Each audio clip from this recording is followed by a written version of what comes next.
Okay. Call the meeting to order this evening. We have a meeting with the Planning Commission on February 26, 2025. And we're going to start out with a roll call here. One of the suggestions we have with the audience is when you are speaking, if you're not speaking directly into a microphone or you have a little softer voice, if you would just speak up a little bit so that people that are in the audience or online can hear you. So Victoria, if we could, let's start with you, my dear. Victoria Nelson, District 2, Planning Commissioner. Going this way? Yep, All we're going that way. Kate Kirk, Planner 2, Delta County. Brittany Haining, Planner 1, Delta County. Sean Gardner, Community Development Director. Everett Neal, Delta County Code Compliance. Tony Motts, District 3. Matt Clark, District 1. Lance Inholm, the new guy, District 2. David Merrick, District 3. Wayne Bronis, District 2. Todd Queen, District 1. And I am Cindy Watson, District 1. I am normally the co-chair, but this evening I am sitting in as the chair. And we wish Miss Kate all the best. So before we get started, let's also go into approving the notes. I believe, Sean, you mentioned we have notes from February forward, or what notes are we looking at to approve, sir? The October 9th, 24 DC minutes and also the December 11th. Okay. So if we look at those notes, does anybody have anything they need to state about those meeting notes? And if not, we would need to have an approval in a second, please, on that.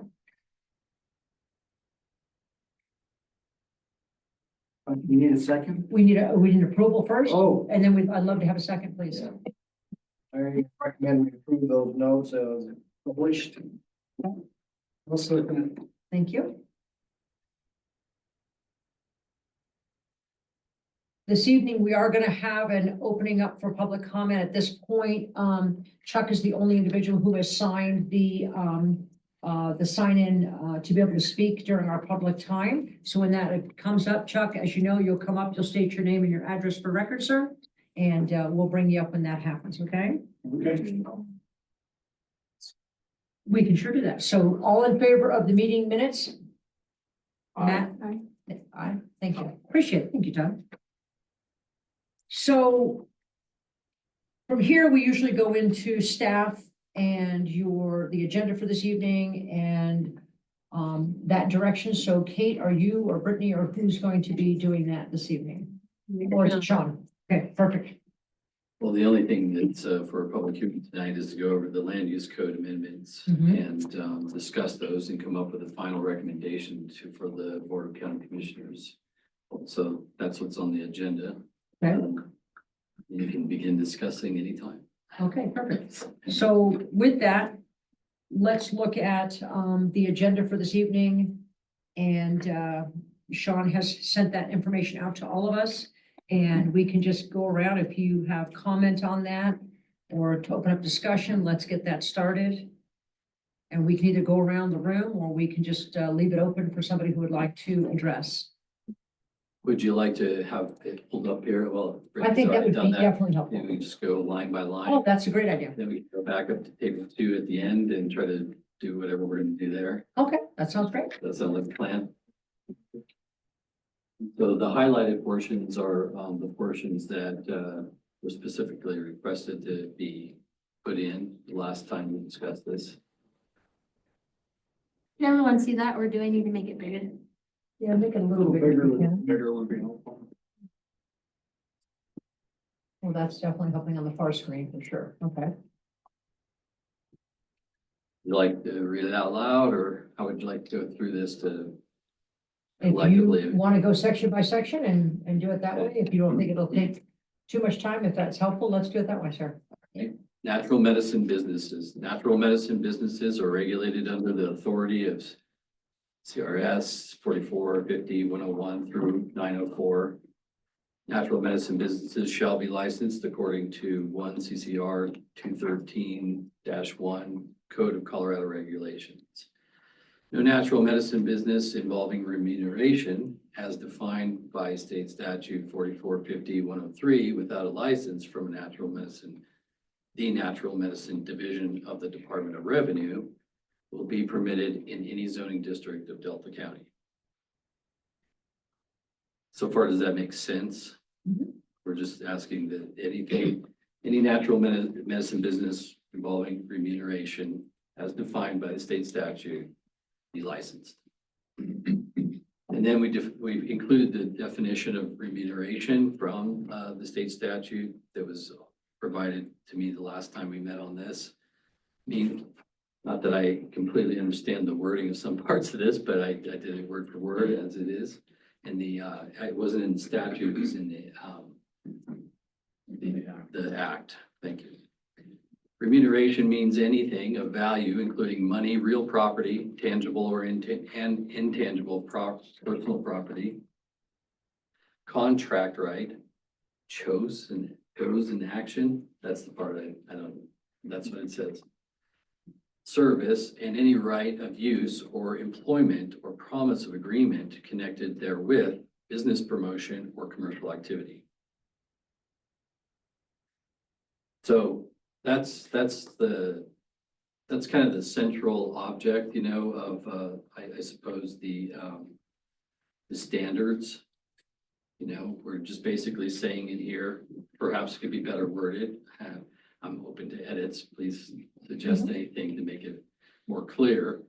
It's got a lot of references to, you know, codes and statutes and so forth, but just a shorthand for referring out to where there's more elaboration and more detail and definition for terms.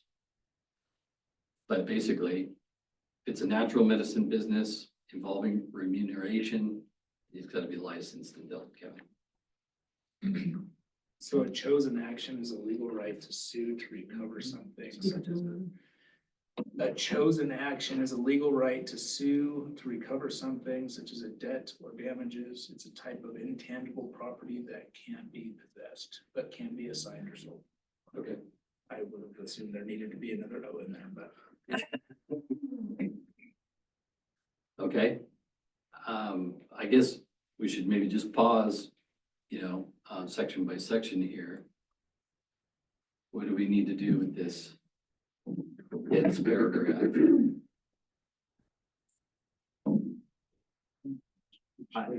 Yeah. I like that it came straight out of it. Yeah. No, there's not gonna be a conflict. All that's good then?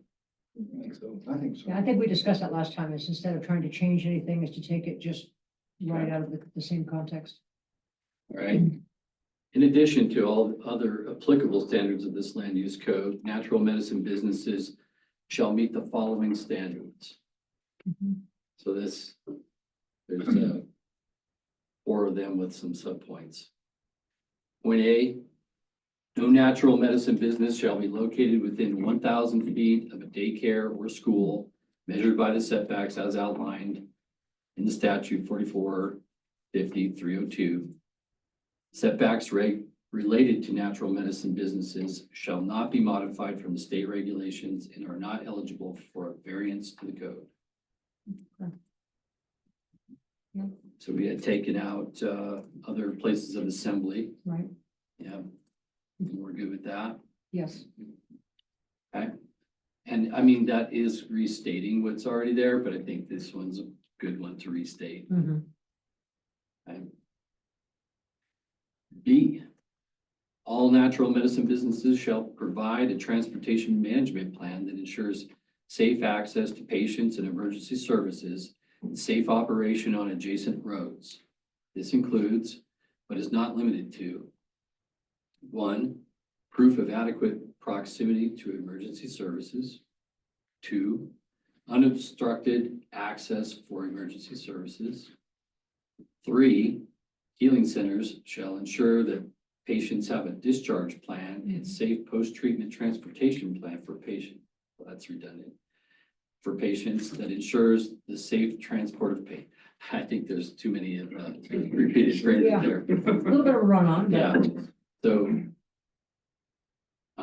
open to suggested ways to modify that. Well, let's make it readable first. Yeah, I think if you just remove for patients. the yeah, and and beyond. of Patients, and have it say healing center shall ensure that patients have a discharge plan and safe post-treatment transportation plan, period. That's it, not to the destination? Well, Or I think if we continue to have a safe post-treatment plan. To their that destination. ensures Safe transport of patients from the facility to their destination.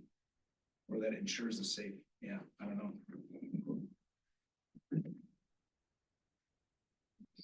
Their safe transport there's safe trans, from the facility to their destination.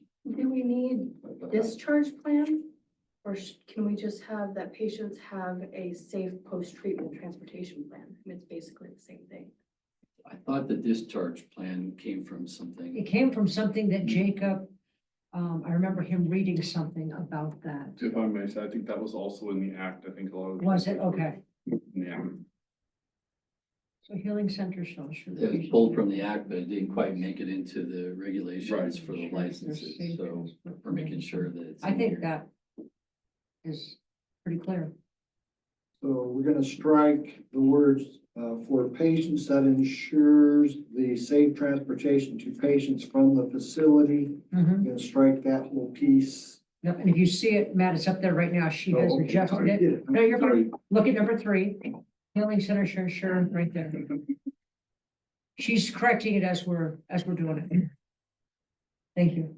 I have one more suggestion for just the top paragraph of B, where it says safe access to patients and emergency services and safe operation on adjacent roads. Should it be safe access to patients for emergency services and operation on adjacent roads? Seems like a kind of a run-on with the two ands. Safe access to patients. Or emergency services.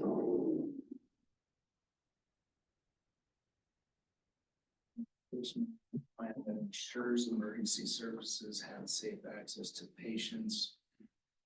Something like that, yeah.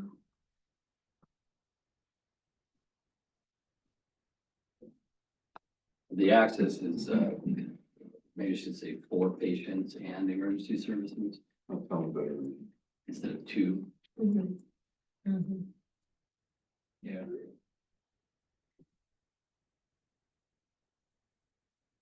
Does that help it? Yeah. Okay. Are we good then with B, 1, 2, 3? Yep, I think so. Perfect. Thank you.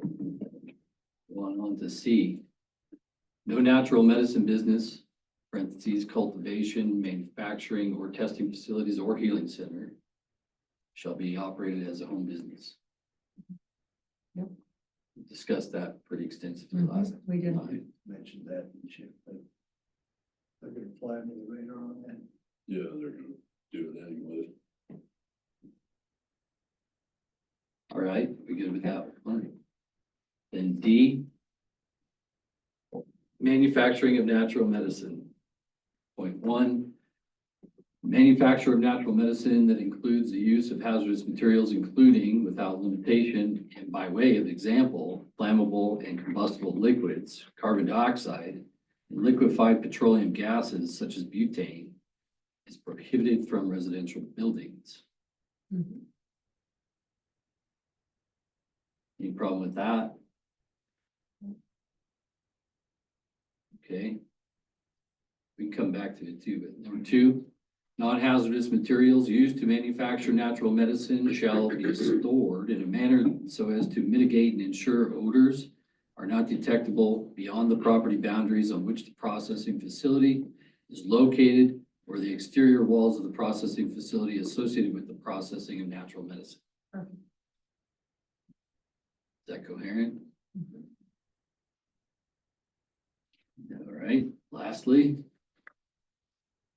Number 3, the manufacturer of natural medicine shall meet the requirements of all adopted life safety codes. So in number 2, is there a reason we're not addressing hazardous materials? Because I don't know if there's any hazardous materials required, but we only address them in residential buildings in number 1, and then not at all in number 2. Manufacturing probably uses some hazardous materials as part of the problem. They what?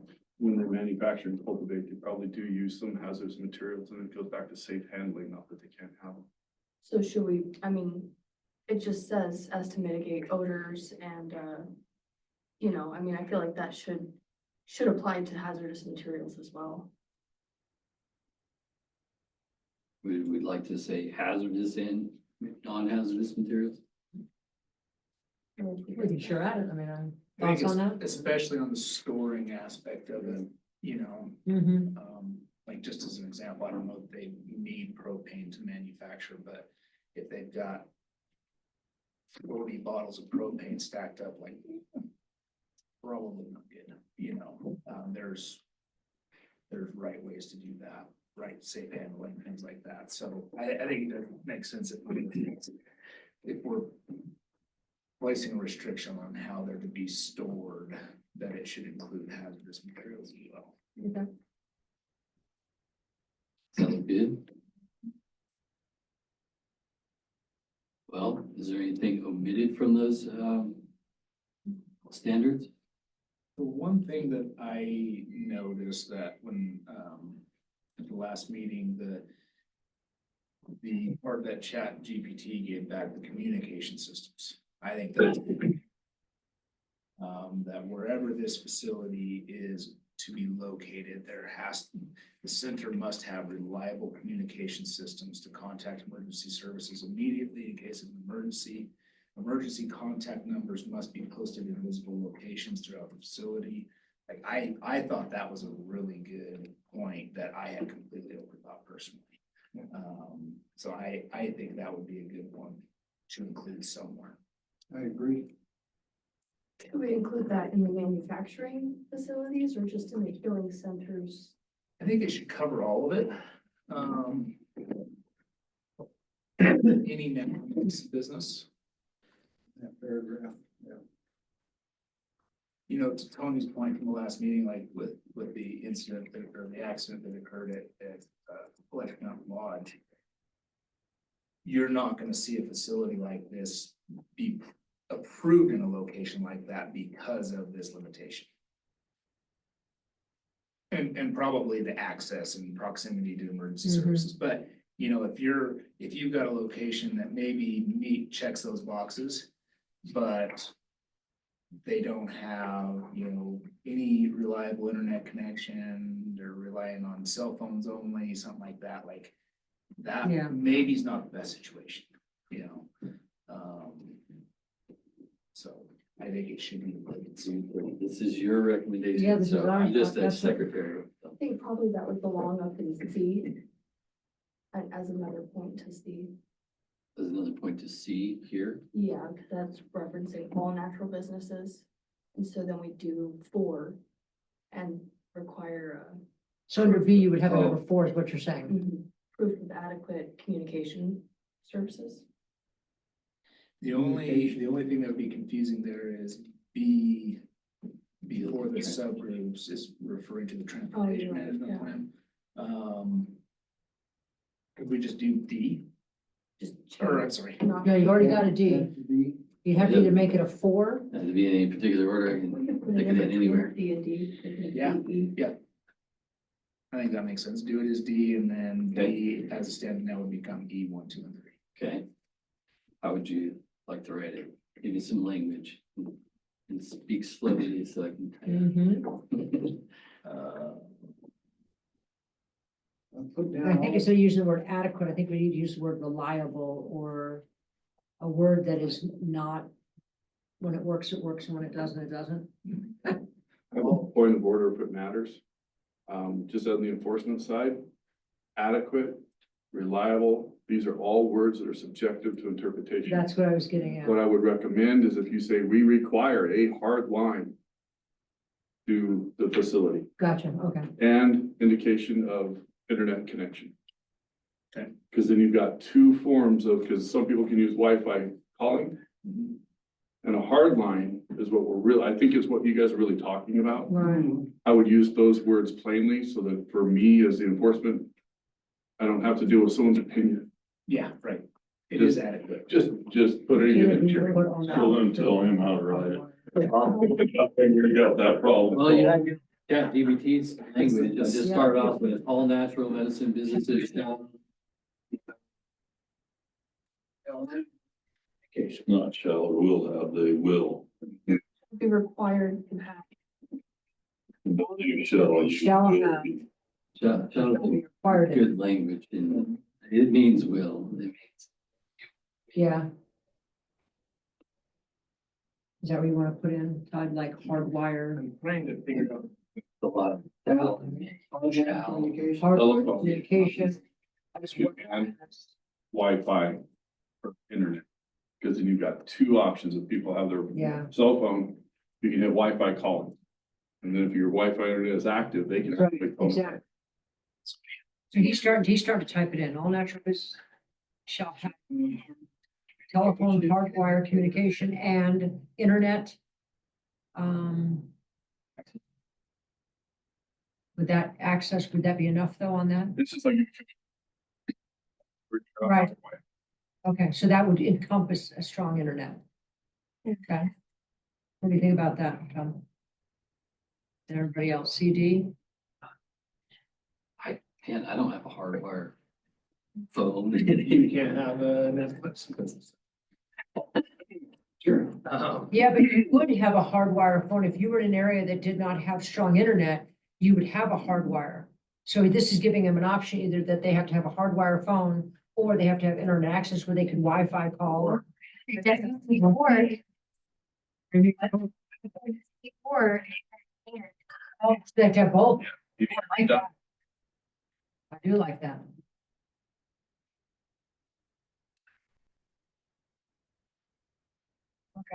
Hardwired communication system for phone and internet access. Well, hardwired communication and internet access is right there. Communication system. Telephone hardwire communication system. All right. Is it good? How did you just say it? Good A question. hardwired communication system for phone and internet. I can enforce that. You can enforce that. That's the That's key. plain language. Can you That's it. enforce it? Anytime you do anything that puts Wired people in two opinion. words. Okay, now take a read on that. One word. Okay. And Get the end. Hardwired yes. communication system for phone and internet access. Yep. How's everybody feel about that now? Section D. And then I think we can extend, for phone and internet access to contact emergency services immediately in case of emergency. Or do we just leave that part out? Maybe we just leave that part out. I don't think you need it. Or just to I think make we it leave that simple to part out. contact emergency services, but and that's the whole intent is that they, And As then long as they have. I think the subsection under that would be emergency contact numbers must be posted in visible locations. Yes. Facility. Tag on there. emergency contact numbers must be visibly posted.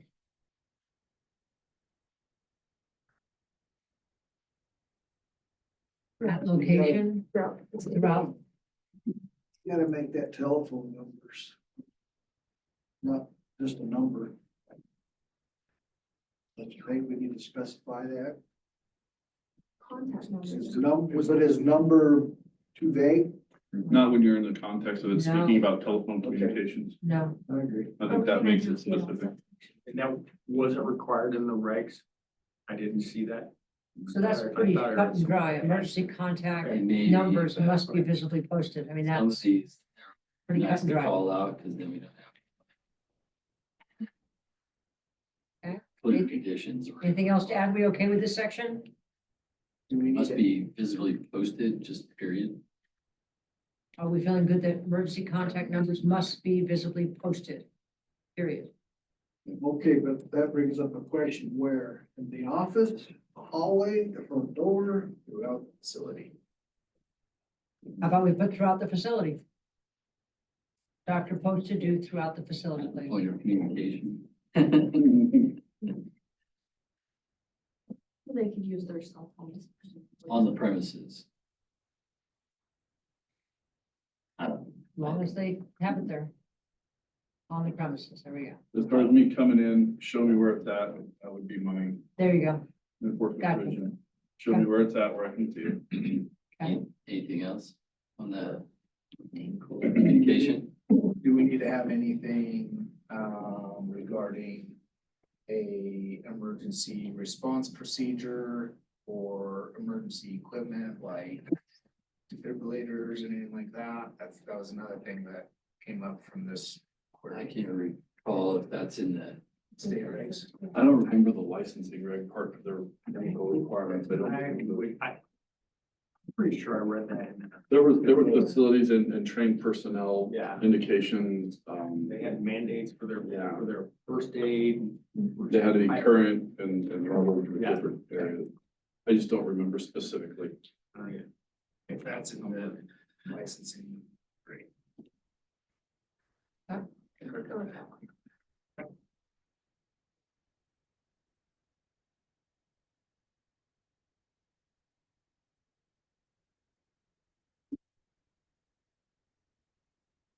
Maybe change that just one little bit. Emergency contact hunters must be obviously posted for providers and patrons. all right, sorry, say that again. Emergency, contact numbers must be, how do I say that? Visibly put. Instead of- Obviously. For visitors and. And, yeah, obviously and visibly posted for providers and patrons, or patients.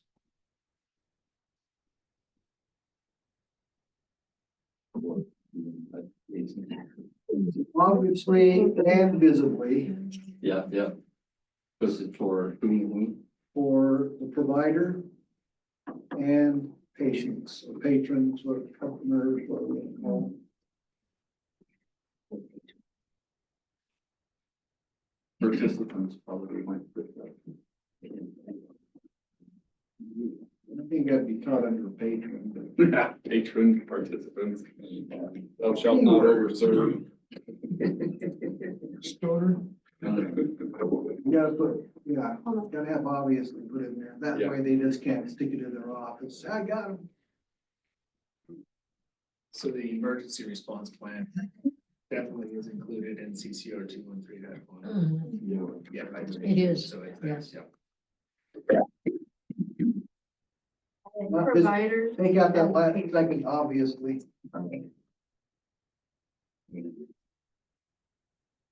You got that? There you go. Hey, back on the emergency plan, that is in the, Take out the and too, after visibly take out the other, the first, the second and. she always tells me, Please. don't yell it. Oh.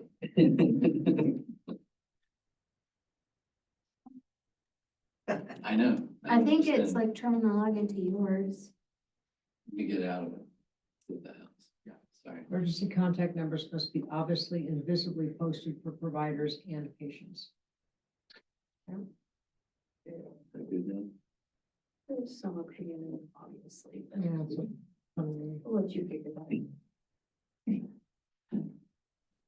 out. About an emergency plan, it does stay in the regulations for the licensing that a healing center must have an emergency plan that includes the following.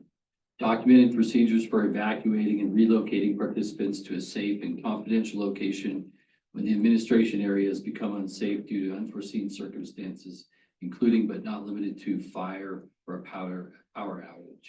Licensees should take all responsible steps to maintain participant confidentiality should evacuation and relocation become necessary. That's one occurrence where there's a note about an emergency plan. So they would have to have a building, we don't get a building inspection for occupancy there, do we? So it doesn't matter if you have a fire evacuation schedule or But not. we can defer to the state regs. Yeah. That's their licensing authority. I would then report it to the state that I found a violation, even though I'm not a authority person for enforcing it, I can still report it. Because that's why we're trying to stay with the state stuff, because we don't have those things go without building codes or fire codes. So put it in as a number 4, huh? Do we really need to duplicate what's in the state statute? I don't think we do. We just reference it. Say not. No, I think we just leave that where it is. I would say, I really don't support, point 3, as we don't have any adopted life and safety codes, and I feel like that should be added, if anything, after the fact, because it would cause confusion for people to say, you know, we're basically trying to enforce something that we don't have right now. That's right. Yeah, I think that, Emmett, go ahead. A point of order from the last time you guys talked about, it, I think Todd brought this up. When we say adopted, we're saying we adopted. If you say all state requirements for the licensing, that's not our adopted. We can I like that better. run with the state. That we're not saying. That's a governing body anyway. So change it to state. Yep. James adopted the state. There you go. We had the state and. And then there, yeah. Because we have nothing. Yeah, those Yeah. are something we can point to, where it's like, Right. okay, this is what we're talking about, otherwise we wouldn't be pointing to anything. Mhm.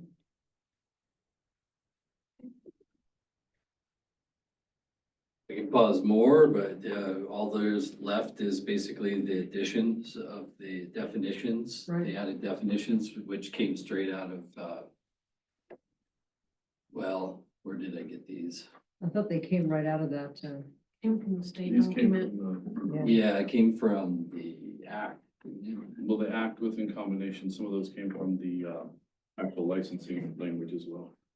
So where it cites patient, medicine services for a participant, we should make ours for providers and participants. Obviously, visibly for providers and participants. Okay, If that's what Article 50, Title 44 says. all right. This is- That's what you meant, right? That word right there that's highlighted. I think it also, doesn't it say Oh, you can see what I'm facilitators? doing. Yeah, see it. That one that's highlighted light purple. Oh, yeah. That's what you meant. Okay, got it. That just makes it flow with our document here. Yep, I think it's also referring to the providers as facilitators, we go back down. okay, Yep, good. facilitators and participants. Thank you, Victoria. Yeah. We're close. Great. Anybody have any problem with the definitions?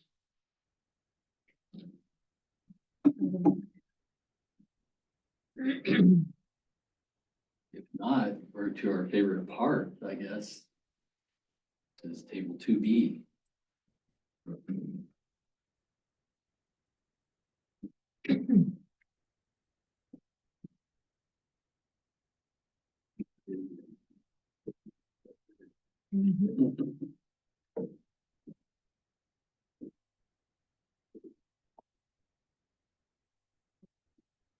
I would like to see it as conditional in 85 through 835. I agree. I agree with that. Yeah, you guys all figure that out and then I'll put it down there. Just make a bunch of Cs under 85 and Is everybody agreeing with So that? if Do you would you like to wanna kinda- propose that, Todd, and let's get a vote throughout the group, that would be appreciative. yeah, the Like people- a motion or just? Like a motion, like. You need to make a just- motion. You'd like to make a motion of what you just said. I, motion that we change the zoning for A5, A20, and A35 to conditional use. for natural medicine businesses, Okay. natural business cultivation, Correct. Mhm. All in favor? right? Aye. Aye. Anybody opposed? I oppose. Needed a second as well. We do, Second. yep, we do I'll need a second. second. There we go. Yep, I was gonna get to that. Thank you. Now we vote, do second and then vote. Should be automatically. Okay, so let's go back, we go back to a vote. Stuff, it's not very. Yeah. correct? We're going back to a vote. So everybody go back to a vote. Yes, in favor? Aye. There you go. Opposed. And one opposed. Yes, yes. So 7-1 vote. There you So go. that's what'll be put forward to the Board of County Correct. Commissioners. Thank you. Mhm. So A5, 20 and 35. So what would happen to a person if this type of natural business did not have a license, and got caught? Is that what, for me to answer? Yeah, I'm just sure, wondering great. what would happen. So, basically the reason, and I've kind of explained this to Sean a little bit. So just an example, I've already turned in a place that's operating without a license. Advertising, the whole shebang for like $4,000. Report them to the state. You know what I've got? No. However, if we make our regs that we can enforce, I am the enforcement mechanism, not the state. Okay. So the balance is how much do we really want me doing versus what we have for the state doing? That's probably the easiest way I would break it down. If it's something that we are concerned of that we'd like to handle on a local level, you will need to put it in this document. Other things we can do is, like I said, I can report to the state and let the state authority do whatever. But I have no authority beyond reporting. So if it was in our reg, we could cite them, fine them, We can go through the whole, incarcerate them, I don't know. well, no, this is it. So everything here is civil. Yeah. Okay. So this is a civil process. The civil process for this would fall under zoning. And it ended up in a litigation where the attorneys would write up, it's like being sued. And that can lead into whatever like environmental health is where it's per day fines to whatever. It's the world is open to whoever's being the litigant. So So we don't have a standard penalty provision. it's not like for the any junk and code rubbish. violation. No, everything that we do, we present, it becomes a zoning enforcement. It's to our knowledge right now, because we haven't launched that particular vessel. For junk and rubbish, I do have a summons and complaint system. Set up, good and go. I can actually write a summons and handle it like a speeding ticket. The zoning, however, that particular ship has not sailed or been tested. So it would be originally set forth as a litigant, as if we were going after a legal action, civil enforcement. Much to what we've done in some other cases where we've done court debatements and cleanups. The county attorney that. It'd be the county attorney. Can we just cut and paste the Need, rubbish, whatever that junkyard ordinance? And This is tack that where on? I unfortunately, I am not an attorney. The way I read it, I felt that we could duplicate the same process. But right now, the county attorney is also researching that, looking at it, as you saying, it could be that it is not. That he said it's a different path. It's still enforceable, but we have a different path. Okay, so we were waiting for him to tell us. Well, Figure that we're out. waiting to figure out how we actually can move forward with the zoning on what path we take. That's currently in the works of us pondering the pathway forward on. So this is as far as we can go then. If the county attorney is already looking at this, maybe by the time it gets to commissioners, they can add that. But, Well, no, that's the whole thing, is it's just the enforcement mechanism. okay, I still go out, I make contact, I do my letters, I Right. do my reports. When it comes to the point of non-compliance where we're looking to have a punitive or fining scenario, that's where we have to determine if that pathway can be a summons or if it can be, or if it has to go through the litigation process of the civil process through the court. But are these people that have already been having a natural medicine business and they just don't want to comply to the new rules? depend Or is on- it somebody who says, hey, I see that it's something we can do, and until they decide to enforce it, I'm gonna do what I want? I mean, what is the call here? So, then are they grandfathered? Yeah. well, so here's the thing, there's no such thing as grandfather. Okay. So that's out the window. Okay. There is, like I said, this is the matter of the will of the people as to what we want to see happen. This is part of this whole, we are making rules here that affect the citizens and community. And you have to look at how you want that effect to take place. The enforcement mechanism is dependent upon what you decide we give to the state versus we handle locally. The process, be it a summons or litigation, in the end, it still forces into a form of compliance. We've got it pretty well covered because we referenced that everything has to comply with the state regulations. And so that's now in our code. So if it's not complying with the state regulations, then it's enforceable by us because it's in our code now. It is gray a little bit there. That's something, like I said, this is a conversation I've been having with the county attorney as we've been working our angle on this, because also understand we are the first county to have a summonsable ability for junk and rubbish. We're the only ones doing it. So you have to understand, we're in very new territory. And most counties do not have this. This is something that I've launched from 3 years ago. So knock on wood though, I haven't had to issue a summons. So it's an untested method at this point. However, something that's theoretical is better than nothing. So you just have to determine what it is that you want to have me looking at to start documenting and enforcing versus what you want the state to take over with me sending them a complaint.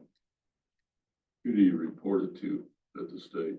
I reported to Dora, Yeah, and they're a waste of time. They don't do anything, and they are the enforcement mechanism for the state. and they don't enforce anything.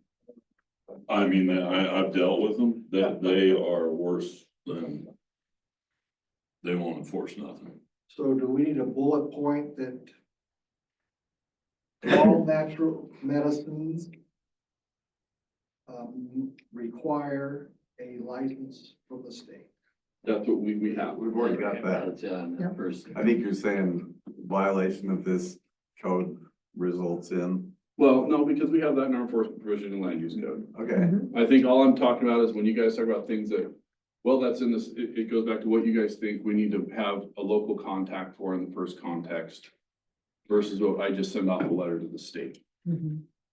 I mean, I think So some of you if they're more, not licensed and they're advertising and they're not following the state regs, can't the county shut them down? we can go into our enforcement process because we have specifically listed. okay, then we've got something. Mhm. Yeah, We do. I thought you were indicating we couldn't do it. No, that's my point. That's what I was saying. What we put in Okay. gives me the ability Oh, to do okay, that. we've already If got we're it. not specific and we denote to the state, understand that that means I'm gonna report to the state. And then you're done. And I'm Unless done. the state does something. However, if we have written in our standards what I we think we should do something, yeah.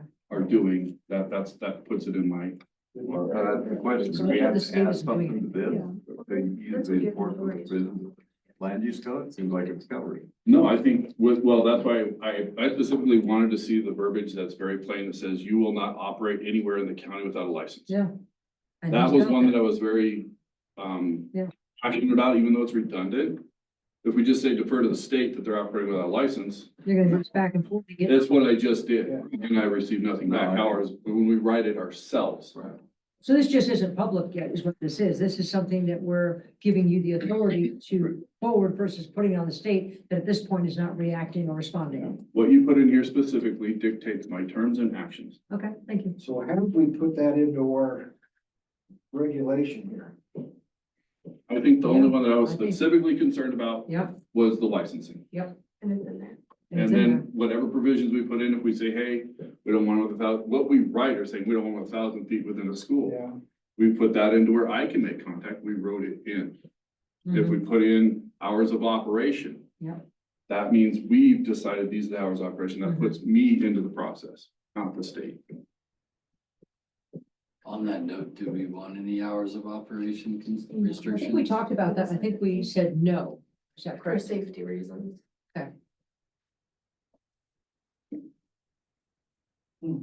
I think we've given enough in this for you to be able to enforce and. Right, and move forward. again, my role here is to really shine the light on it for the state. Because they could then choose to pull their license and have a much more heavier end, but Right. things that are a more immediate need.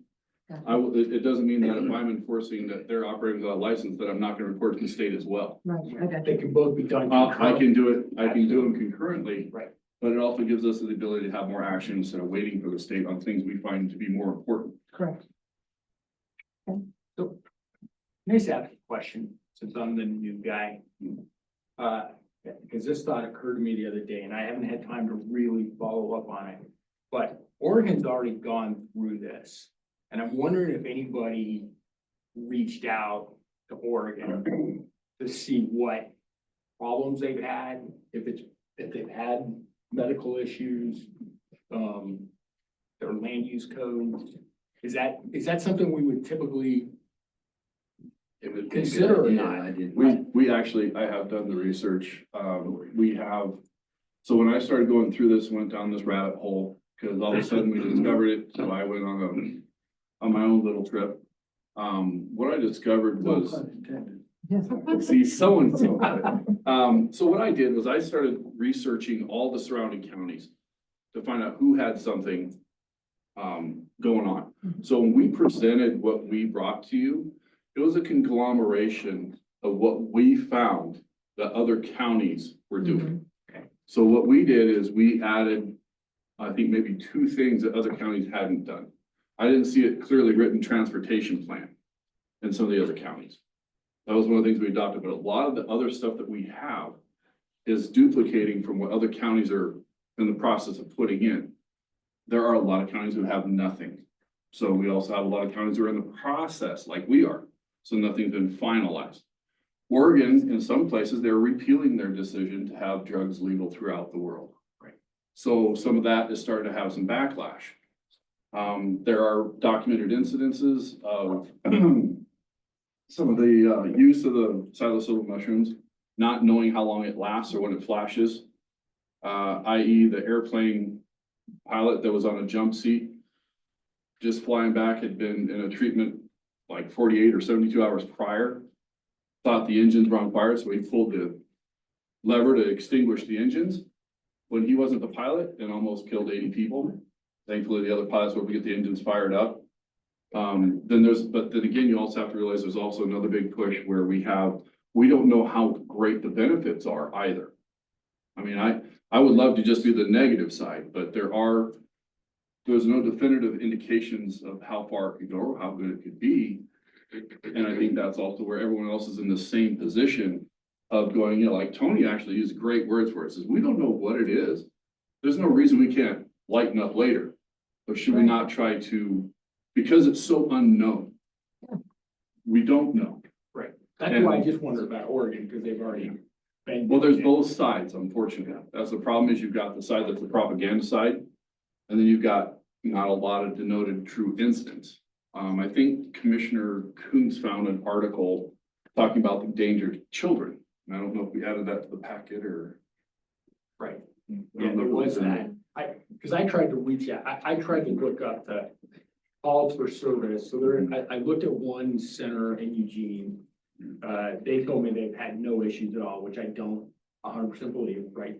But I tried reaching out. I tried to go through the police department and the fire department catalog to see how many times they've been dispatched. And I don't have the time to go through that. Well, it's also like it is here. Understand, a medical call Right, could be. will not create a specificity in its call, its nature itself. In most CAD systems. In law enforcement, when I get a call that if it's medical, because it's been legalized, it's not criminal. So you're not gonna have that same kind of easily defined differences between the Medicine or two. something. Well, it ends up being a medical call is a medical call. They don't get They into, don't specify what right, it is. they don't get into why it's a. Oh, I get that. I understood that. Yeah, yes. Well, what we have written is what your recommendation is to the BOCC. I believe so, yes.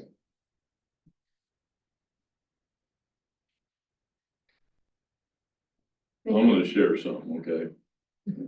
2 weeks ago, me and my family went on a little snowmobile excursion for 4 or 5 days. The second night we were there, 3 o'clock in the morning, the owner of the lodge knocked on our door because they had gotten a 911 call. Couple of late 20, early 30 gentlemen had been lost, hadn't been found, didn't show up where they were supposed to show up. EMS could not respond to it because it snowed a foot and a half that night, so they couldn't even get to the lodge. So the owner of the lodge knocked on my door because I know him and we're friends and blah, blah, blah, and we come pretty prepared for stupid stuff. So he asked if I'd go help him. I said, oh boy, goody, lucky me. So we did. So hour and a half, 2 hours later, we found the people. They had borrowed a snowmobile. We're going into a friend's cabin, kind of got stuck, but not really stuck, just no real experience, okay? So we found one of them, and then the other guy had just taken off. Took us another 20 minutes to track him down, find him. And he was very paranoid. So after we got him rounded up and unfortunately zip tied his ass together so that we could control him and get him somewhere where we could keep him safe, the one that was still somewhat coherent, when they got lost and got stuck, they decided to start using mushrooms and drink some alcohol. And the only reason we knew is because the one that was semi-coherent told us. So the lodge owner did not want to bring him back to the lodge because we had little kids in the lodge. So then we have to transport these people somehow to EMS. The only one at the lodge that had chains for their truck to chain the truck up to get through the foot and a half of snow. Let me guess. And transport these two semi-paranoid people, because they wouldn't stay on a snowmobile with us. We tried to put them in my snow coach, which is an enclosed thing. That really freaked them out. So I got to haul these two, by 7 o'clock the next morning, we finally had them to EMS. One had frostbite on his feet. And it was a pretty enlightening experience. That if this shit goes wrong, it gets really weird really quick. And I think we should lock this down a little more than just allowing it to be everywhere and anywhere. And this road to the lodge is a winter maintained road. It was supposed to have reasonable access and all these other things, but we have a state now and a lot of counties are not plowing after dark because of the risk to the plow operators. For clarification, wasn't that in an 835 zone? I don't know what the hell it is. It was in the middle of, Yeah, I don't think that's the zones we're just talking about. it was in, it's in the woods, 10,000 foot in elevation. I'm just trying to remember where it was now. So I mean, that there's, and of course, this was not a natural medicine thing. This was Yes, private just people doing their own that's stuff. right. But it was my first experience with this and it was, thank God snowmobilers carry zip ties because it was interesting. And it wasn't, I don't know if they were gonna, it was interesting. And it was tough to deal with. When you gotta have 3 people holding somebody to protect them, what do you do? How do you deal with that? He ended up losing a few toes and some other things because of what was going on, and you couldn't get anybody there to actually help him. Chuck, I noticed that you are on our sign-in board. Do you have specific questions about what we're talking about, or is yours a different subject? Mine's matter? a totally different subject. Okay, so here's a totally different subject matter, Sean, that he wants to talk about, which is the solar farms. So we would want to wrap this up first before we. Take your time, I'm not in a Okay, hurry. just want to make sure. So I have a general question and maybe you can answer it. So, on hunting license and fishing license and all this kind of stuff, we have a search and rescue charge. Correct. I did not see anywhere in the whole document on this where, and I'm thinking of his example right now, where if he was not there and there had to be search and rescue individuals that had to get there to get these people out, Search and rescue was called on this particular Oh, thank instance and they couldn't make it into where we were at. So let me go back to that. So the fee that you pay, which is a very small fee on these licensing, is something like this covered if you had to be taken out? If they happen to have a fishing license or something like that?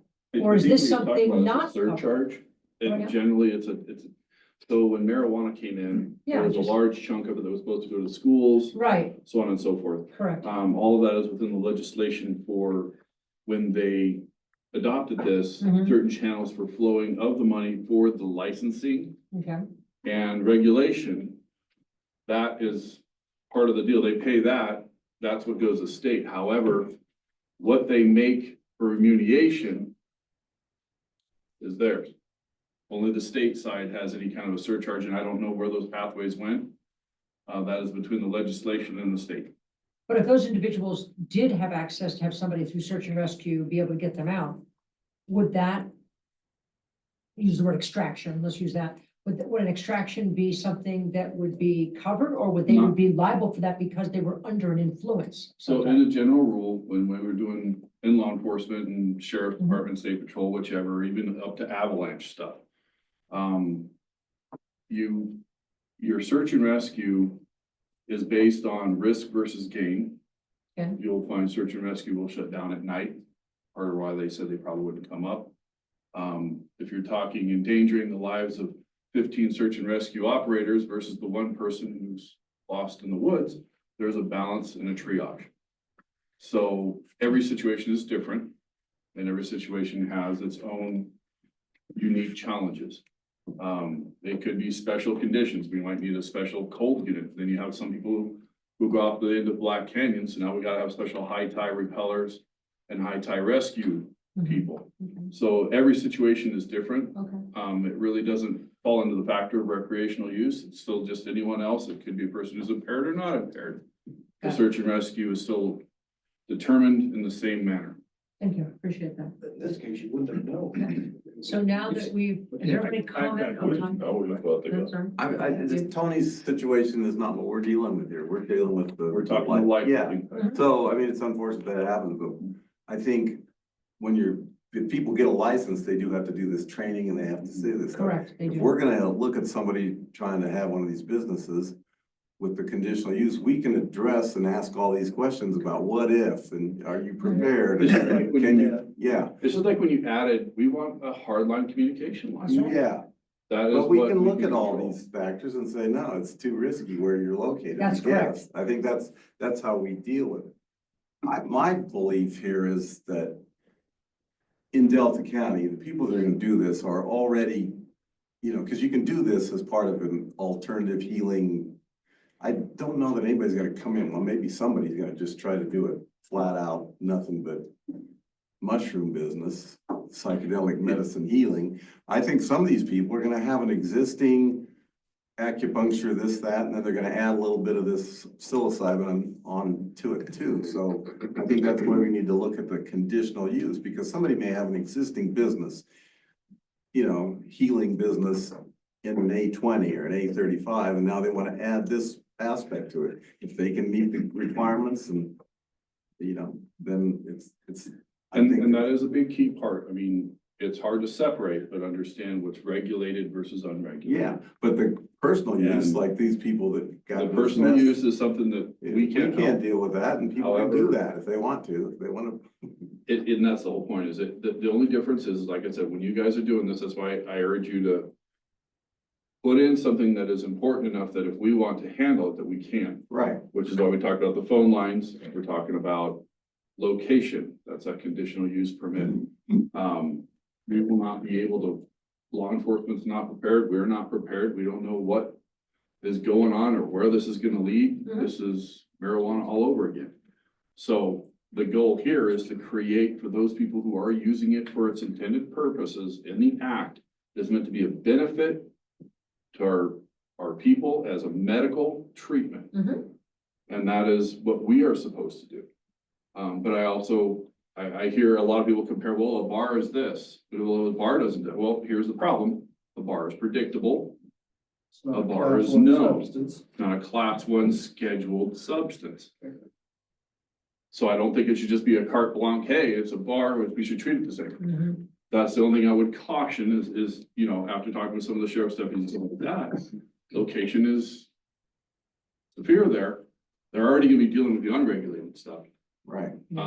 But the thing it is, again, it's just because it's not the same, that's why I exercise this caution of saying, whatever you need to try to be able to make it safer for these localities is to understand that there is a difference. If we write it in there, if it's something that concerns you, we have our concerns. Like with the conditional use, we can add provisions to each different application. We can look at the access. That's right. and Right. Their escape plan or whatever they call it. Mhm. And then I'm the one who enforces the provisions we set forth in their permit. Because then if they're out of compliance, we can pull their permit. If they don't want to comply with what we put in our conditional use, we can, in an extreme, revoke Right. their permit. Everett, do you feel like our language is sufficient in that, like in Tony's story there, if there's a mountain lodge that maybe during parts of the year they have sufficient access, but won't year round? That we goes would back have to where grounds to. You have the ability with a conditional use permit, and Kate knows these better than I do. You can dictate hours. You can dictate a business plan. You can dictate travel routes. Right. You can dictate hours of operation. And again, with it being required to be, this is one of the other things I pushed, was it needs to be a conditional use permit because it will come before your board. Yes. I also was against having it as a home business Mhm. because I think this is important enough that we need to be able to have proven testing grounds for this. Maybe one day we relax it, but we can't do that if we're not in a controlled environment. And I think that the language that you guys are using with the conditional use permit does give you the ability to monitor and engage with things as they come up. Mhm. And also knowing that the state will not allow us to prohibit them. That's right. So I think we have heard everything from Sean at this point, and I think we need everybody's put in what they wanted to say in comments, correct? Okay, so I think we now need to, you want a motion on this, or you want just a vote? How do you want to do that? Needs to be a motion to move all of this forward with the changes to the Board of County Okay, Commissioners. so do I have somebody here that would do a motion for us? I would make a motion that we approve all changes discussed tonight for the Board of County Commissioners approval. I'll second it. David seconds it, and let's go to a full vote at this point. All in favor? Anybody opposed? No. Thank you. Right. Thank you, Sean, for going through that with us and. Yeah, and, thank you all. Clement, for all your input. We greatly appreciate the additional. This is uncharted ground for all of us. So we want to try to keep everyone as safe as we can, for sure. And having been in law enforcement dealing with the wrong side of it, I Uh-huh. do have a little concern of having to deal with Mhm. exactly what Tony's talking about. It is an absolute nightmare because there is no idea where that path is gonna go. Mhm. These places need to be safe, secure, and accessible. For those that don't abide by this, what's the ramifications if they get caught? That's the idea, is again, the enforcement recommendation we have Mhm. is that if they're trying to operate a business that's not licensed, that puts us in the ability to go after them with our land use code as a zoning violation. And if we do a conditional use permit, that means all the provisions of that conditional use permit and the provisions set forth by this board are enforceable by code compliance, and the penalty can be a manner of revoking their limited use or their conditional use permit. Do you want department report first, or do you want to do, that's what I thought, want to make sure. Okay, so this matter we have, taken care of, Sean, correct? Yes. Okay. So, we do have a public comment, and we have somebody here that would like to speak on behalf of some public. And I think, Chuck, you're coming up to speak about the solar farms, is that correct, sir? Correct. Okay, so if you would come up to the seat here and please state clearly your name and your address, we would greatly appreciate it. I've got some, paperwork to pass out. Oh, goodness, okay, A lot of you are new, okay, perfect. as I am. Okay. Just- They're good for fire starters, they're good, or So while they're passing that around, if you would state your name and address, please, sir. For those of you that don't know me, first name's Charles, last name's Cherrick. I've been here quite a bit, past 2-3 years. I got interested in the solar business early on. I bought 120 acres, for my boy and the grandkids. I represent them through power of attorney. And this was my journey, and this is what happened. We had, DMEA was going to build a solar farm. Everybody was, boy, right on, let's go. We had a director by the name of Carl Holmes. And Carl was, he carried it around like a baby, had all this stuff, and it was gonna be great for DMEA. It was gonna be what everybody wanted. Here's how it turned out. Once they got it approved, and Mr. Supis was driving the train, at that time, he was one of the commissioners. They sold it. Took the money. And Property, yeah, that's gone. That's not DMEA. 80% was supposed to go out, 20%, the 30% was to be used here locally for everyone. It's gone. So they bought the old Star Nelson Farm Airport, and they're gonna start over.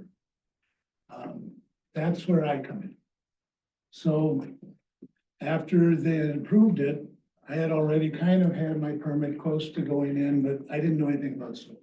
My background is digging dirt and building trucks. That's what I do, or I have done solar. So I was given, Carl Holmes was busy. I was given a girl by the name of Angie Kim. That was my first planner. And Angie came out. It was Neil was Miss Officer Neil, Compliance Officer Neil, was the chauffeur. We had Carl Holmes and Angie Kemp there. And I showed him what I wanted to do. I didn't want to build a solar farm that would be rude. I wanted to build a farmable berm, so we went down 2000 Road. People would look at alfalfa or oats, whatever we were growing. And also try to control the water that came out of the county. There was a problem. On my permit, it said that you had to describe all of the surrounding areas and what was there. Well, it turned out that the county had raised the road 6.5 feet. And all the rules say that you have to have engineering and a report. Well, they told me that they had it. 2.5 years later, I finally had a meeting. And I'll go through this a little bit. I don't want to take all your time. Well, they didn't have a permit. They just built the road, put no culverts in. So they collect all the water and they left a 5.5 foot bar ditch where the water is spill over and go down into the what is now called the Guzman Alluvial Solar Farm. So as I was doing all this and explaining what I wanted to do for a farmable berm, Angie Kemp said, Chuck, you need to look for someone else because I'm leaving. So that was my start. Shortly after that, I went back and they had turned it over at that point to Robbie LaValle. She's going to be the interim director. So they got a new guy after about 6 months or so, maybe 5 months. His name was Austin Hanson. He was the new director. So I went in and introduced myself. I said, you know, I've been to like 2 or 3 of the solar farms. I've been to the Enra lab, which designs all the solar panels and everything. So I could get my arms around this as a project. I mean, I know how to run heavy equipment really well. I don't know anything about solar farms at this point, but I was learning. So I went in and introduced myself to Austin Hanson. He said, well, I just got in, let me get my arms around everything. And we'll make an appointment and we'll get together and talk about this. Well, a month goes by. I go in to talk to Austin. Well, he says, you gotta find somebody else because I'm leaving. Another 6-8 months go by and I'm trying to build a model, a 36-inch model of my solar farm, collecting the water, taking care of the county's problems. I didn't want to change anything. I just wanted to be part of the community. Wanted to build a solar farm. I got water, so half of my farm was turned into a farm. You know, I leveled it up. I'm still hauling manure and sawdust. So that's all the further I got with that. But now we have useless property while it's deemed agricultural with no money. We have a solar farm that'll actually produce money. I wasn't gonna build the farm myself. I have 2 or 3 people that are interested in leasing it for 30 years with a cleanup plan, because it's really expensive to build a solar farm. Probably as DMEA found out. After that, I'm back to Robbie the Valley again. And you know, when you're working and trying to do stuff, if I've been down to this place twice, I've been here 1,000 times. Trying to get a hold of Tim is next to impossible. And Tim was our engineer. Busy guy doing a lot of stuff, good guy. And at that point, he still refused to tell me that there was no engineering for 2000 road. It's like I almost got stonewalled or picked out, because at one meeting, just like we're having now, I said, why don't we get the county to give you guys some money, and you can take 2 or 3 of the people, send them to the solar farm, like I went, learn about solar farms, go to the Enel lab, learn about that. Batteries are out. Tony can probably tell you about batteries at some point. I wanted to use natural gas generators there. I had 5 of them lined up from the oil field, so we could supply electricity at night. And basically, I talked to Adam Supis, and he was all for it. He says, it's always great to have another source. Well, couldn't build my model, couldn't go forward because I didn't have any information. I didn't know what they were gonna do. I heard 40 foot, I heard 60 foot. Well, the truth of the matter is, my property goes down pretty much the middle of 2000 road. Now, they widened 2000 road without plans, so they just did an as-built, which there's nothing wrong with that. They didn't provide any drainage underneath it. And they built it for dump trucks, which is great. But they could have told somebody. So instead of me doodling around, then Sean comes back with, it's 60 foot. Well, it's not really 60 foot, because if you go out 60 foot, you cover the Bureau of Reclamation's water pipe that feeds the old Branstead Ranch, which is where the solar farm is now. So it can't be 60 feet wide. But, you know, until you dig into that, and it took forever and ever, I had a work meeting with the commissioners to tell them what I wanted to do. And the county attorney had never heard of me. And I'm 2 years into this. So as you look into this, it seemed like every time I turned around, I get whacked by somebody. Well, I finally got to the point that I thought, well, things are gonna start going better now. It wasn't 2 weeks later, I get a letter from Sean's office. They've canceled my permit. Now, there's 2 problems with that. The first problem is they want me to go under the new rules. The new rules somehow state that you have to kind of tell them where the electricity is going and who's gonna buy it and who the partners are gonna be. I don't know. I mean, it could be Tri-State, it could be a group of investors, but I surely don't want to tell DMEA that, you know. So DMEA gets in the middle of the game. They said, Chuck, we'd like to buy this from you. And I thought about it. And there's a problem with all this, because when the commissioners did this, 40 by 91 foot poles, right through the middle of my property, right through my airstrip. They want to plant a tower right in the middle of the airstrip. You know, and I built all this myself. It took 20 years. So I said, okay, I'll sell it to you. We came up with the price. They signed a term sheet. Next thing is they wanted this, they wanted that, they wanted the other thing. And I said, I'm not selling you irrigatable acres. It's gonna be for a farm. You know, for whatever I'm gonna grow doesn't matter. I'm not growing pot, I'm grow corn and alfalfa, and I grew up on it. So we were to the point where, after going through a myriad of people, as they're trying to sort all this out, some people have left. We have mostly new people, and you guys are doing a great job. I mean, I listen to this all the time. But why I got targeted and stonewalled from the beginning, I would like a good answer. The attorneys tell me that determination is not valid. But if there's a reason why you guys don't want me to have a solar farm, tell me and I won't sue the thing, because why do I want to get involved in the business? I gotta sue my way in. I think that, it's wrong what happened to me.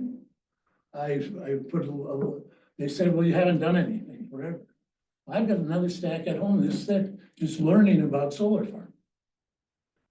I can tell you that what they did over there, what's wrong with it, the impact it was on the community, but that's not what I'm talking about. I'm talking about why was I turned down? I put the time in, you know, and it was leveling the property, building a berm, farming the berm. I bought the sprinkler, that was 65 grand. Just one dump truck to buy.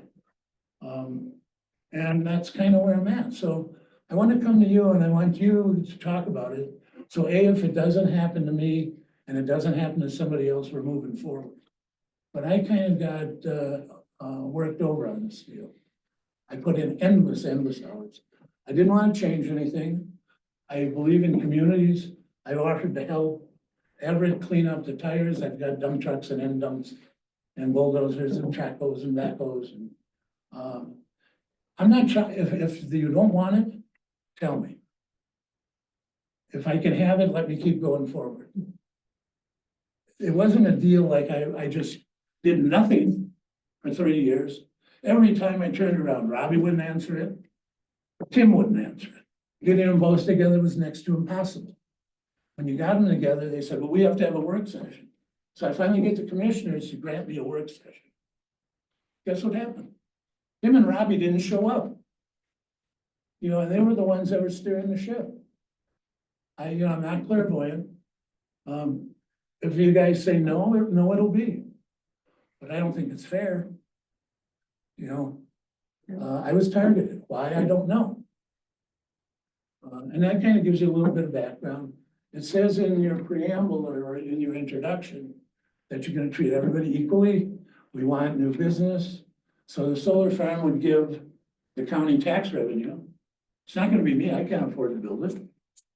You know, I mean, I can do the dirt work and level it up, and it's not gonna happen tomorrow.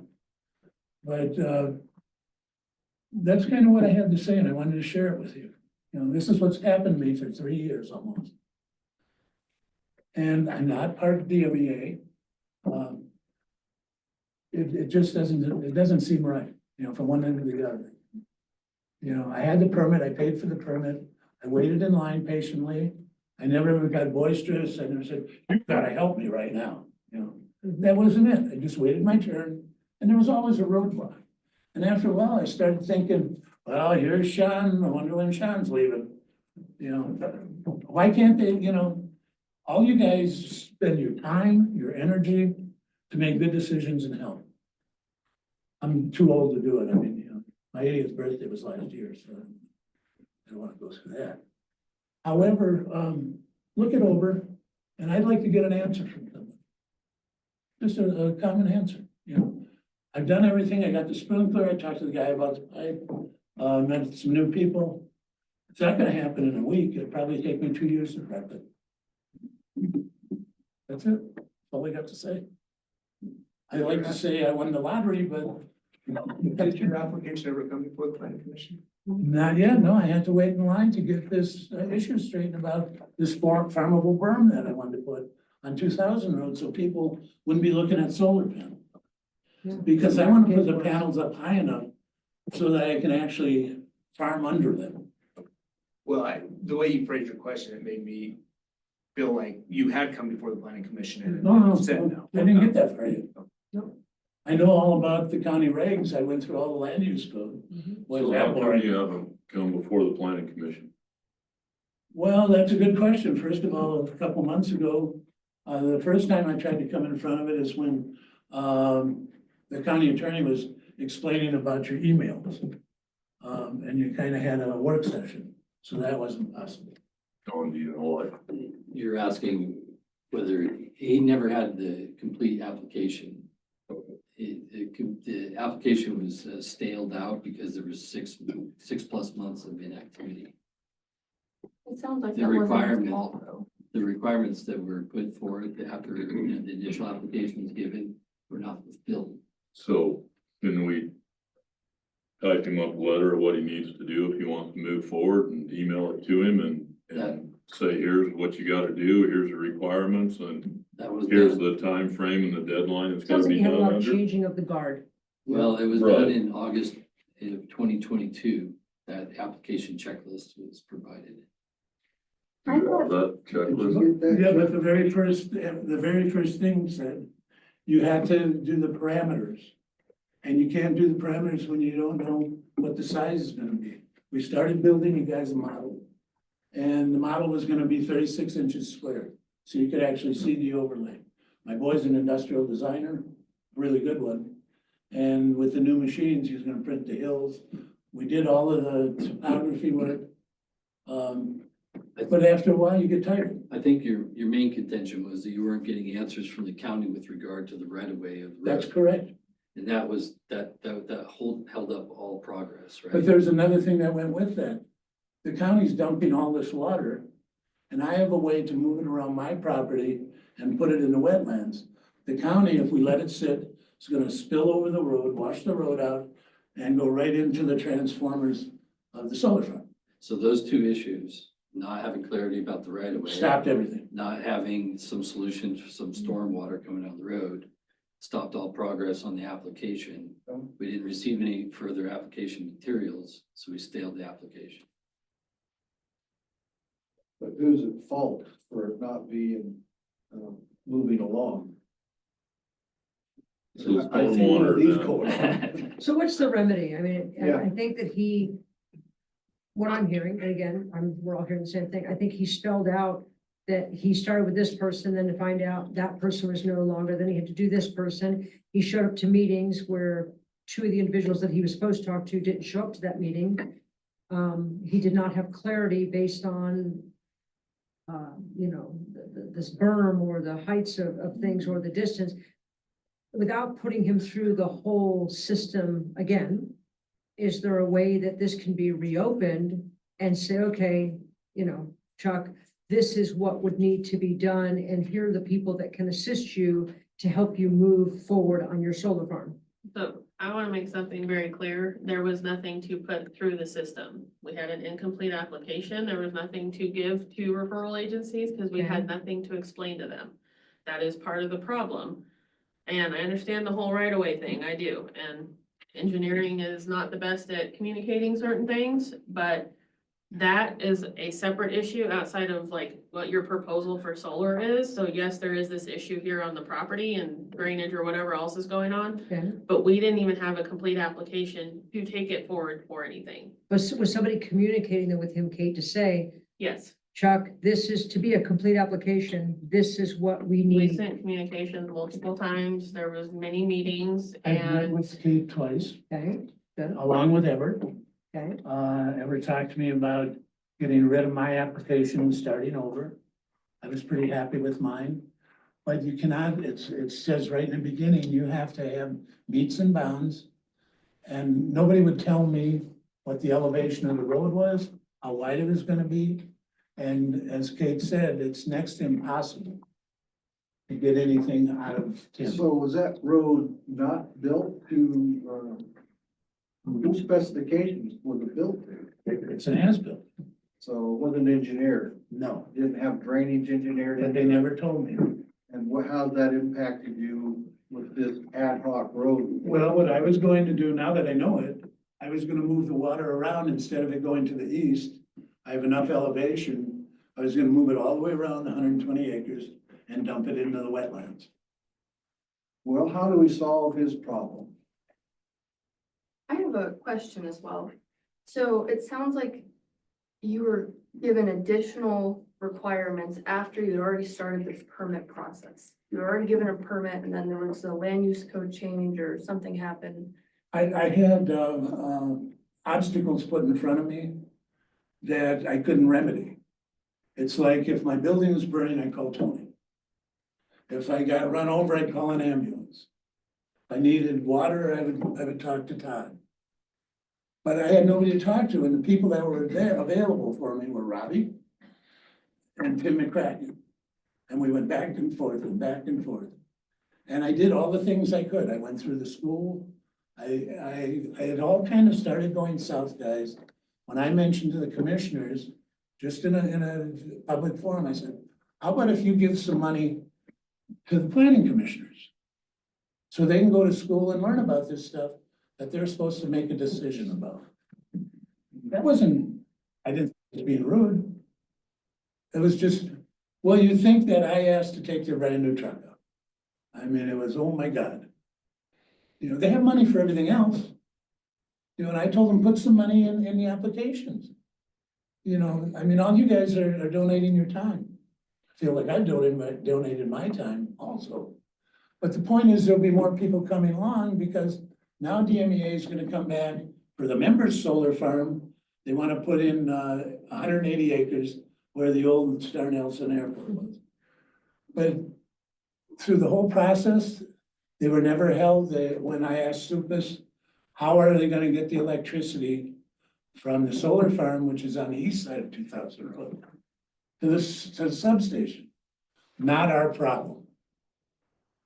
That's the problem with a politician versus hardworking commissioner. Okay, so I don't have the answer for you, if it was a perfect world, I'd like to start there. Sure it is. As my husband says, so there I was. If it was a perfect world, and we all now are here hearing this, and most of us are hearing this for the first time, obviously, because things had not progressed the way that the channels needed to happen. You obviously did not sell the piece of property when you were saying that you were in negotiation, you've kept it, and your intent is to put this in a solar. So to go back to staff, what can he do to continue moving forward, I guess is the Start a question. new application. Do we get a waiver on the new rule that was put in that I have to show who's gonna be producing the electricity? Because I don't know that answer. I don't know who I'm gonna sell it to. So who's consuming the electricity?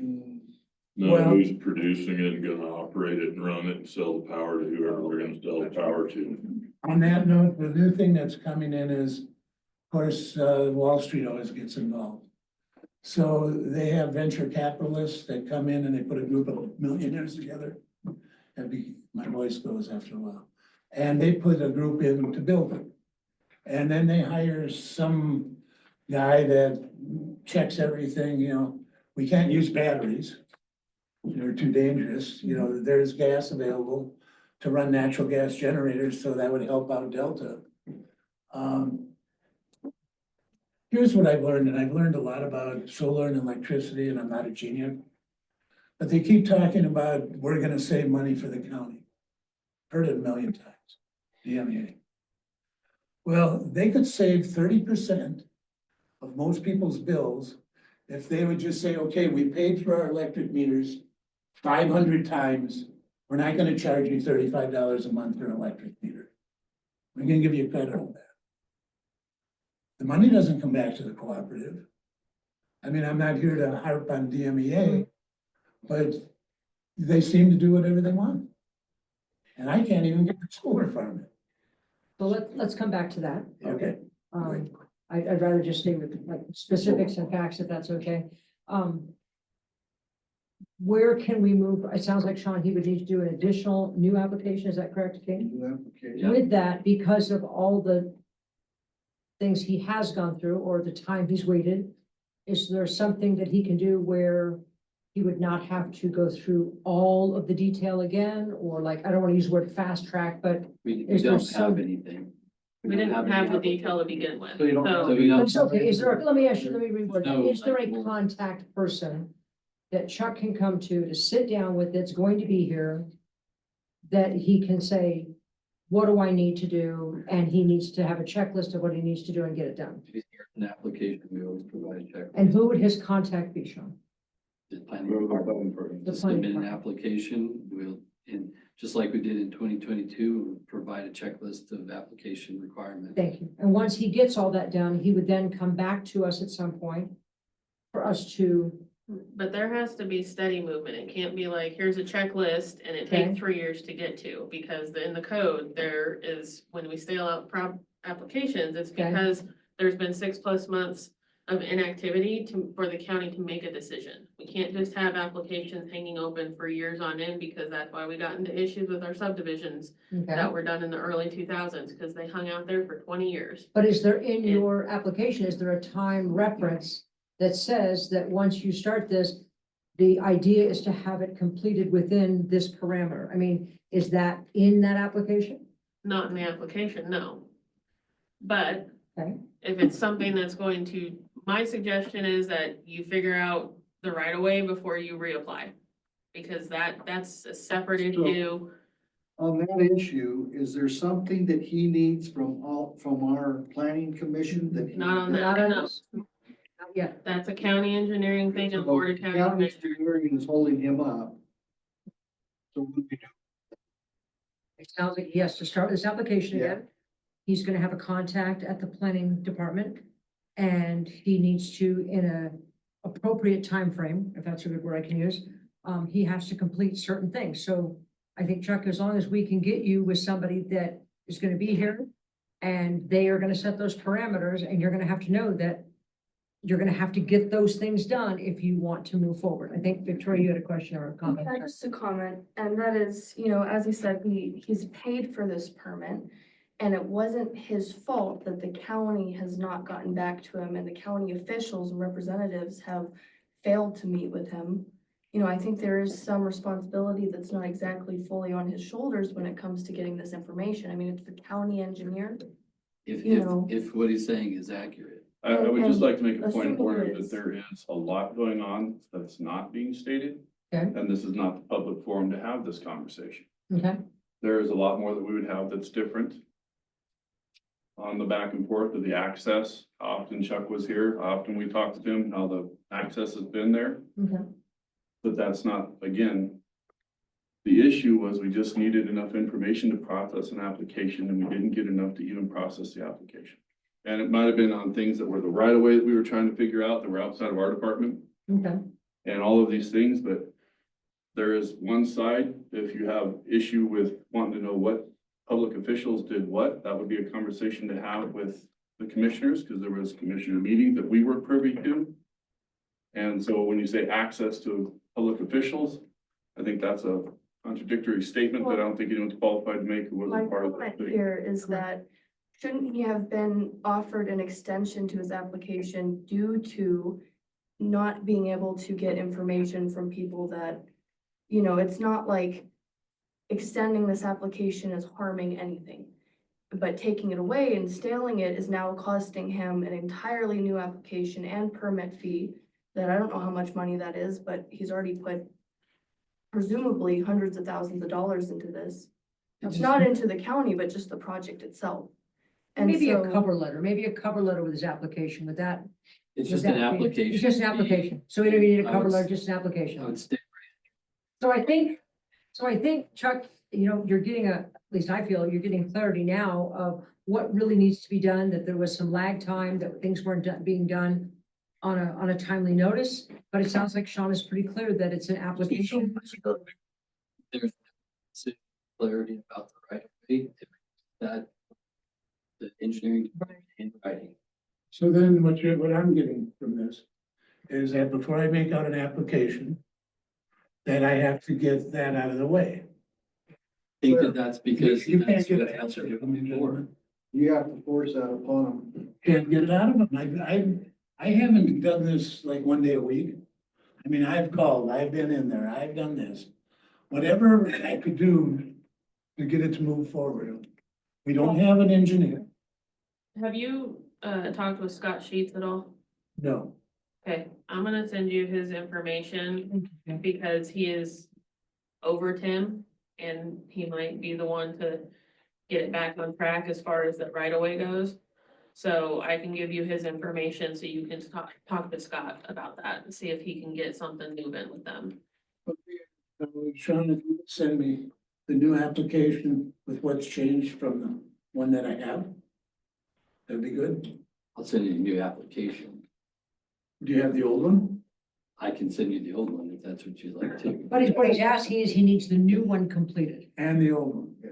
I think everybody here would want to help you out, but if there's a holdup somewhere, the government section of us here that's. That's the whole- Open you. Yeah. That's all. And that's outside of our purview. That is way outside of us. You just have to send them a message, hey, I have come back from these guys. And keep doing that, and then your 6 months will show activity. Contact them again, I contact them again, and at one point, the commissioners probably need to be made aware that they are not servicing and one of their. I think that they're kind of aware. That's the part that, Well, I think we have a direction. I mean, if I have to say I'm glad that you did this. You put some effort into putting us together some information. I appreciate that. I actually like to see it. No, I think that shows that you are trying to get this to work through. So I think at this point, you know the next steps. It sounds like Kate is gonna get you connected with Scott. And it sounds like Sean is gonna get you the new application and a copy of your old application. And I think you're moving in the right direction. Okay, and I want to say something to the public record. I'm not here to throw him under the bus, throw Robbie under the bus, or cause any problems with anybody. All I'm trying to get is clarity. If it doesn't work, tell me and I'll just Well, they're pay gonna the spell it out. $20 a year tax on it and, we'll go at that. I appreciate your time and I think that Because I'm gonna fall over one of these days, I'm not here to live forever. I don't know about that. no, you haulers or luggage racks on a hearse, I can assure you. Hopefully in a plane. Okay, Chuck, thank you for your time this evening and we appreciate your input, sir. Thank you so much. Thank you. Okay, so now we should be able to move to department report. Is that correct, Ms. Kate? Okay. Thank you again, Chuck. Okay, so we're gonna move on to department report. Have a few things. We do have, applications scheduled for March 12th. We have a Okay. rezone application, and also for March 26th, we have a, Okay, amendment to a conditional use permit, thank you. and also, a landfill certificate. So as you're sending out emails, I just want to check if I brought this up last time. Is everyone responding to you? I mean, I think the way we left it was people were going to respond to you if they could not make it, I think was the idea. Because I know Jacob had responded and is that working? Are you getting? Responses of affirmative that you'd be here. And you're good I with all like that? that. There we go. So, Affirmatives are good. okay. Perfect. And you can't receive emails? No, but I'll check when you. Okay, Okay. or we can just make it a habit to give you a call, Sure, that works too. okay, That personal touch. Very nice. only for Elaine. Oh. So we have hearings scheduled for both, The 12th and the 26th. So in March, and everybody has a schedule that they've left us. We have gone back to 2 a month. If for some reason, for those that weren't here last time, that they don't have something on the schedule, they will do their very best to get us a notice so we know that there's not anything on that meeting, or if a special meeting has to be called. Okay? Perfect. and lastly, this is Kate's last TV. Yes. She will be leaving us. Okay. What? It was nice meeting you. I accepted a position as the senior planner for the city of Grand Junction, so. So she's gonna. moving on. So with that being said, Thank you. we're with us because, well, let's be like Dory, just no swimming. You know what? Change happens and it's good and we wish you well, Miss Kate. Thank you. You've been amazing since I've been here. I've known you and It I is. think you were one of the very first people that interviewed me when I first came in.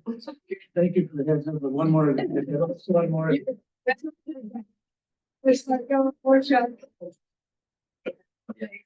So, but she will get you the information on Scott before she leaves, The email. right there. So she's very Thank efficient. you, everyone. Chuck, have a great evening and Thank safe you. travels driving back home.